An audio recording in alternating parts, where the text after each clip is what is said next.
বন্ধুরা, খবর সংযোগের আন্তর্জাতিক অঙ্গনের বিহাইন্ড দ্য সিন অনুষ্ঠানের এই বিশেষ ভিডিওতে আজকে এমন একটা গল্প বলবো যেটা শুনলে আপনার মাথা ঘুরবে। কল্পনা করুন, একদিকে রাশিয়ার জার পুতিন, অন্যদিকে মরুভূমির যুবরাজ মোহাম্মদ বিন সালমান।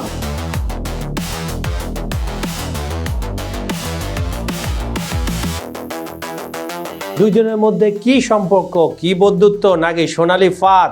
আজকে খুলে বলবো পুতিনের চোখে সৌদি আরব আসলে কি। থাকুন শেষ পর্যন্ত, কারণ টুইস্টটা মাইন্ড ব্লোয়িং। চলুন তাহলে শুনে আসি পুতিনের চোখে সৌদি আরব রহস্যময় বন্ধুত্বের গল্প। কি ধরনের বন্ধুত্ব এটা বন্ধুরা, জানতে চান? চলুন তাহলে শুনে আসি।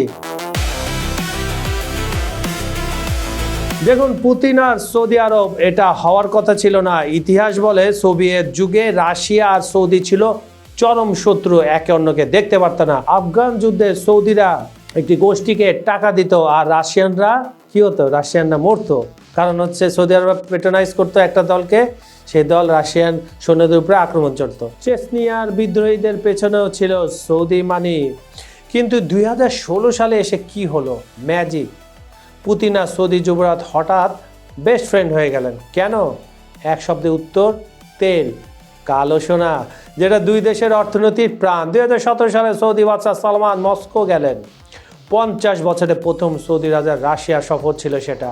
পুতিন তাকে স্বাগত জানালেন সোনার গালিচা দিয়ে। আমরা তো লাল গালিচার কথা শুনেছি, এখানে সোনার গালিচা কেন বুঝতে পারবেন। আর স্বাক্ষর হলো বিলিয়ন বিলিয়ন ডলারের চুক্তি। দ্য গার্ডিয়ান লিখলো, এটা বৈশ্বিক ক্ষমতার ভারসাম্য পরিবর্তনের ঘোষণা। পুতিনের মাস্টার স্ট্রোক আসলে কোথায়? এখন আসে আসল গেমে। পুতিন জানতেন আমেরিকান শেল অয়েল তার তেলের বাজার দখল করে নিচ্ছে। সৌদিরাও চিন্তিত ছিল দাম পড়ে যাচ্ছে। তখন পুতিন এক স্মার্ট মুভ দিলেন। 2016 সালে জন্ম হলো ওপেক প্লাস। ওপেকের সাথে রাশিয়ার একটা জোট। পুতিনের পরিকল্পনা সিম্পল, সৌদিদের সাথে মিলে তেল উৎপাদন কমাবেন, দাম বাড়াবেন। What a idea! আর আমেরিকান শেল কোম্পানিগুলো তারা দামের চাপে ভেঙে পড়বে। আর এই কৌশল কাজ করলো। তেলের দাম $30 থেকে লাফিয়ে $80 ছিল সেই সময়। পুতিনের ট্রেজারিতে আবার টাকা আসতে শুরু করলো। ইউক্রেন যুদ্ধের খরচ চালানো সম্ভব হলো। এটা 22 সালের পরের ঘটনা বলছি আপনাদের। কিন্তু এখানেই মজার ব্যাপার, পুতিন কখনোই সৌদিকে পুরোপুরি বিশ্বাস করেনি। কেন? কারণ সৌদি আমেরিকার পুরনো বন্ধু। রিয়াদে আমেরিকান সামরিক ঘাঁটি রয়েছে, আর পুতিনের কাছে সৌদি আরব হলো একটা ইউজফুল ফ্রেন্ড, দরকারি বন্ধু। কিন্তু সতর্ক থাকতে হয় সব সময়। সবচেয়ে ড্রামাটিক চ্যাপ্টার। 2020 সালের মার্চে কোভিড মহামারী শুরু। তেলের চাহিদা শূন্যে নেমে এসেছে। ওপেক বলল আরো উৎপাদন কমাতে হবে, কিন্তু পুতিন বলল নো, আমি কাটছি না। কেন? কারণ পুতিনের টার্গেট ছিল আমেরিকান শেল ইন্ডাস্ট্রিগুলো। তিনি ভাবলেন এবার দাম পড়ুক, আমেরিকান কোম্পানিগুলো দেউলিয়া হয়ে যাক। সৌদিরা রেগে আগুন, তারা রিভেঞ্জ মুডে চলে গেল। তেলের দাম $6 থেকে $8 কমিয়ে দিল, আর উৎপাদন বাড়িয়ে দিল আকাশচুম্বী। 9.7 মিলিয়ন ব্যারেল থেকে লাফিয়ে 12.3 মিলিয়ন। ফলাফল, তেলের দাম ধসে গেল। এক সময় মাইনাস দামে চলে গেল। মানে আপনি তেল কিনলে বিক্রেতা আপনাকে টাকা দেবে। কি অবিশ্বাস্য, আনবিলিভেবল। এই যুদ্ধে পুতিনও ক্ষতিগ্রস্ত হলেন, কিন্তু তিনি জানতেন রাশিয়া টিকে থাকতে পারবে, কারণ তাদের বাজেট ব্যালেন্স করতে দরকার ব্যারেল প্রতি মাত্র $42, কিন্তু সৌদিদের দরকার $80। ব্যক্তিগত সম্পর্ক কিভাবে জোরদার হলো? এখন কথা বলি পুতিন আর মোহাম্মদ বিন সালমানের ব্যক্তিগত সম্পর্ক নিয়ে। এই দুইজন অসাধারণ কেমিস্ট্রি গড়ে তুলেছেন। MBS যখন রাশিয়া যান, পুতিন তাকে রয়্যাল ট্রিটমেন্ট দেয়। 2018 সালের G20 সামিটে দুজনের মধ্যে সেই বিখ্যাত হাই ফাইভ মুহূর্ত, যেটা ভাইরাল হয়েছিল, যখন গোটা বিশ্ব পুতিনকে এক ঘরে করার চেষ্টা করেছিল। তখন MBS হাসি মুখে তার সাথে হাই ফাইভ করলেন। MBS-কে সৌদি যুবরাজ মোহাম্মদ বিন সালমান। 2023 সালে যখন ইউক্রেন যুদ্ধের জন্য ICC পুতিনের বিরুদ্ধে গ্রেপ্তারি পরোয়ানা দিল, তখন বেশিরভাগ দেশে যেতে পারছিলেন না তিনি। কিন্তু সৌদি আরব আর সংযুক্ত আরব আমিরাত তাকে লাল গালিচা দিয়ে স্বাগত জানালো। এটা পুতিনকে দেখিয়ে দিল সৌদিরা আমেরিকার হাতের পুতুল না। আর 2024 সালে এসে সম্পর্ক আরও শক্তিশালী হয়েছে। জুলাই 2024-এ পুতিন আর MBS মোহাম্মদ বিন সালমান এর মধ্যে টেলিফোনে আলোচনা হলো। দুই দেশের সম্পর্ক পারস্পরিক শ্রদ্ধা ও ভারসাম্যের ভিত্তিতে আরও গভীর হচ্ছে বলে উল্লেখ করা হলো। আসল হিসাবটা কি জানা দরকার না? কি মনে করেন বন্ধুরা? চলুন তাহলে একটু জেনে আসি। এবার আসুন পুতিনের আসল হিসাবটা বুঝি। তার কাছে সৌদি আরব কেন এত গুরুত্বপূর্ণ? নাম্বার 1, অর্থনৈতিক বেঁচে থাকা। পশ্চিমা নিষেধাজ্ঞায় রাশিয়ার অর্থনীতি ক্ষতিগ্রস্ত হচ্ছে। সৌদির সাথে তেলের দাম নিয়ন্ত্রণ করে পুতিন নিশ্চিত করছেন তার যুদ্ধ তহবিল টিকে থাকবে। 2024 সালে তেল রাশিয়ার বাজেটের প্রায় 40% যোগান দিয়েছে এবং 2025-এ সেটা 44%। নাম্বার 2, আমেরিকার বিরুদ্ধে লিভারেজ। সৌদিরা আমেরিকার ঐতিহ্যবাহী বন্ধু, কিন্তু পুতিন যদি সৌদিকে তার দিকে টানতে পারেন তাহলে আমেরিকার মধ্যপ্রাচ্য নিয়ন্ত্রণ কিছুটা দুর্বল হবে আর তেলের বাজারে আমেরিকার ভূমিকাও কমে যাবে। পয়েন্ট নাম্বার 3, বহুমুখী বিশ্ব ব্যবস্থা। পুতিন চান একটা মাল্টিপোলার ওয়ার্ল্ড যেখানে আমেরিকা একচ্ছত্র প্রভাব রাখতে পারবে না। সৌদি আরব, চীন, ভারত, ইরান এদের সাথে জোট গড়ে তিনি একটি নতুন বিশ্ব ব্যবস্থা তৈরি করতে চান। এখানে একটা মজার ব্যাপার, 2023 সালে সৌদি আরবকে ব্রিক্সে যোগ দিতে আমন্ত্রণ জানানো হয়েছিল, কিন্তু দেখুন কি চতুরতা, সৌদিরা এখনো পর্যন্ত পুরো সদস্য হয়নি। 2024 সালে অক্টোবরে কাজান সামিটে শুধু বৈদেশিক মন্ত্রী গিয়েছিলেন, MBS যাননি, যুবরাজ সালমান যাননি।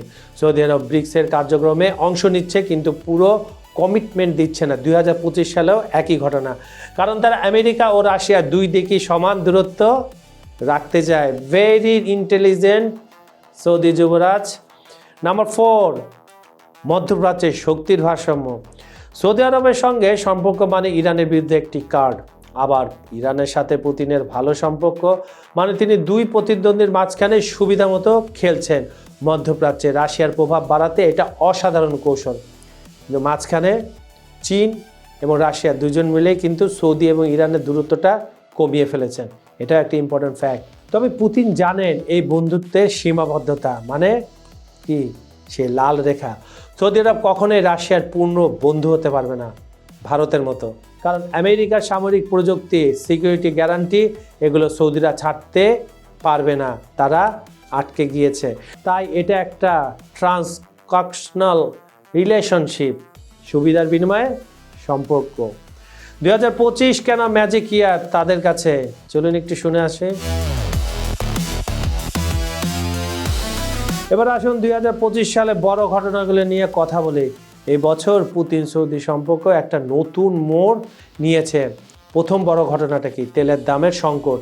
2025 সালের শুরুতে তেলের দাম $80 কাছাকাছি ছিল, আপনাদের নিশ্চয়ই মনে আছে, কিন্তু এখন ডিসেম্বর 2025-এ এসে দাম নেমে এসেছে প্রায় $56। এটা প্রায় 5 বছরের সবচেয়ে কম দাম। কেন? ওপেক প্লাস উৎপাদন বাড়াচ্ছে আর চীনের চাহিদা কমে গেছে। সৌদি আরব 2025 সালে নতুন কৌশল নিয়েছে, তারা তেলের দাম কমিয়ে উৎপাদন বাড়াচ্ছে। জুন 2025-এ ওপেক প্লাস আরও 4,11,000 ব্যারেল প্রতিদিন উৎপাদন বাড়ানোর ঘোষণা দেয়। এতে পুতিনের সমস্যা হয়, তেলের দাম কমে গেলে রাশিয়ার যুদ্ধ তহবিল সংকটে পড়তে পারে। নভেম্বর 2025-এ রাশিয়ার তেল রপ্তানি কমে গেছে আর আয় কমেছে $3.6 বিলিয়ন। এগুলো তো সামনাসামনি বললাম, অন্যান্য মিডিয়া আপনাদের যেগুলো না বলে সেটা আমি বলছি। ডার্ক ফিল্ডের মাধ্যমে পুতিন কিন্তু সেই ভারসাম্য টিকিয়ে রেখেছে। অন্যান্য দেশে পতাকা জাহাজ ব্যবহার করে ঠিকই তেল বিক্রি করে যুদ্ধের খরচ চালিয়ে যাচ্ছে। দ্বিতীয় বড় ঘটনা, ট্রাম্প পুতিন সৌদি ত্রিভুজ। ফেব্রুয়ারি 2025-এ ট্রাম্প ক্ষমতা আসার পর একটা বিস্ফোরক ঘটনা ঘটে। ট্রাম্প আর পুতিনের মধ্যে ফোনে আলোচনা হয়। আর জানেন কি, ট্রাম্প বললেন তিনি পুতিনের সাথে প্রথম বৈঠক করবেন সৌদি আরবে। কি আইরনিক, ইউক্রেন যুদ্ধের শান্তি আলোচনা হবে রিয়াদে। সৌদিরা মধ্যস্থতাকারীর ভূমিকায়। ফেব্রুয়ারি 2025-এ আমেরিকান রাশিয়ার শীর্ষ কর্মকর্তারা সৌদি আরবে বৈঠকও করেন। মার্চ 2025-এ আরও আলোচনা হয়। সৌদি পররাষ্ট্র মন্ত্রণালয় স্বাগত জানান এই সামিটে। তারা বলেন গত 3 বছরে তারা রাশিয়া ইউক্রেন শান্তির জন্য অনেক বৈঠক আয়োজন করেছে। পুতিনের জন্য এটা একটা বড় কূটনৈতিক বিজয়। তিনি দেখাচ্ছেন পশ্চিম তাকে একঘরে করতে পারেনি, সৌদি আরব তার সাথে আছে আর মার্কিন যুক্তরাষ্ট্রও তার সঙ্গে আছে। মার্কিন যুক্তরাষ্ট্র না বলে বলা উচিত ট্রাম্প তার সঙ্গে আছে। ট্রাম্প থাকা মানে আমেরিকা এখন তার সঙ্গে আছে। তৃতীয় চ্যালেঞ্জ, ওপেক প্লাসের নতুন বাস্তবতা। 2024 সালে ওপেক প্লাস উৎপাদন কমিয়ে রেখেছিল, কিন্তু 2025-এ এসে তার নীতি বদলাচ্ছে। সৌদি আরব চায় মার্কেট শেয়ার ধরে রাখতে, তাই উৎপাদন বাড়াচ্ছে। রাশিয়ার উৎপাদন 2024-এ কমেছে 3%, সৌদির কমেছে 7%, কিন্তু আমেরিকা তাদের উৎপাদন বেড়েছে 4%। কিন্তু 2025-এ এই হিসাব সম্পূর্ণ পাল্টে গিয়েছে। চতুর্থ বিষয়, সৌদির ভিশন 2030। সৌদি আরব তেল নির্ভরতা কমাতে চায়, নতুন শহর বানাচ্ছে, ট্যুরিজম বাড়াচ্ছে, টেকনোলজিতে বিনিয়োগ করছে। 2024 সালে সৌদি রাশিয়ার সাথে বাণিজ্য $196 বিলিয়ন ছাড়িয়েছে, 2025-এ সেটা আরও বাড়িয়েছে। কিন্তু দীর্ঘমেয়াদী তেলের উপর নির্ভরতা কমলে পুতিনের লিভারেজও কিছুটা কমবে। তবে পুতিন মাস্টার স্ট্র্যাটেজিস্ট, তিনি জানেন কিভাবে খেলতে হয়। চীনের সাথে সম্পর্ক আরও গভীর করছেন, এদিকে ভারতীয় তেল বিক্রি বাড়াচ্ছেন নিষেধাজ্ঞার পরেও। মানে একটা ঝুড়িতে সব ডিম না রাখে বহুমুখী সম্পর্ক করছেন, অনেকগুলো ঝুড়ি রাখছেন, ডিমগুলো সেভাবে আলাদা আলাদা রাখছেন। এখন আসি ক্লাইম্যাক্স টুইস্টে। এবার আসুন আসল টুইস্টটা বলি, যেটা কেউ খুব একটা বলে না। পুতিন আসলে সৌদি আরবকে দেখেন তার একটা পরীক্ষামূলক প্রজেক্ট হিসাবে। কি প্রজেক্ট? দেখা যাক একটা ঐতিহ্যবাহী আমেরিকান বন্ধুকে কতটা দূরে নিয়ে যাওয়া সম্ভব।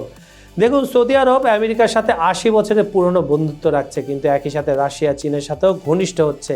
এটা পুতিনের জন্য মডেল কেস, দেখাচ্ছেন যে আমেরিকার প্রভাবের বাইরেও সম্পর্ক সম্ভব। আর 2025 সালে এসে সবচেয়ে বড় টুইস্ট, সৌদি আরব ব্রিক্সে পুরো যোগ দেয়নি, তারা হেজিং করছে। ব্রিক্স আমন্ত্রণ পেয়েছে 2023 সাল থেকে, কিন্তু এখনও সিদ্ধান্ত নেয়নি। কেন? কারণ তারা পশ্চিম ও পূর্ব দুই দিকেই দরজা খোলা রাখতে চায়। এই পুতিনের জন্য একটা বার্তা, সৌদি আরব তাদের নিজস্ব এজেন্ডা খেলছে। তারা রাশিয়ার সাথে ব্যবসা করবে, সহযোগিতা করবে, কিন্তু পুরোপুরি রাশিয়া শিবিরে যাবে না।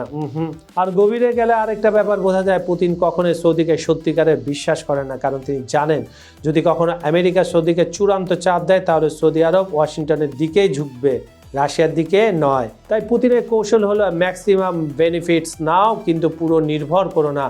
তেলের দাম যখন বাড়ানো দরকার, সৌদিদের সাথে মিলে কাজ করো, কিন্তু যখন মনে হবে সৌদিরা নিজেদের স্বার্থে খেলছে, তখন নিজের পথে এগাও, যেমন 2020 সালের মতো। এটা হলো চেস খেলা, আর পুতিন সেই গ্র্যান্ডমাস্টার যে কিনা সময় নিয়ে এমন চাল দেয় যে কিস্তি মাত হয়ে যায়। খবর সংযোগের বিহাইন্ড দ্য সিনে অনুষ্ঠানটি আপনার পৃথিবীর কোন প্রান্ত থেকে দেখছেন কমেন্টে জানান। বাংলাদেশ, ভারত, আমেরিকা, ইউরোপ, মধ্যপ্রাচ্য, ইউকে, যেখান থেকে দেখুন না কেন, আমরা আপনার মতামত শুনতে চাই।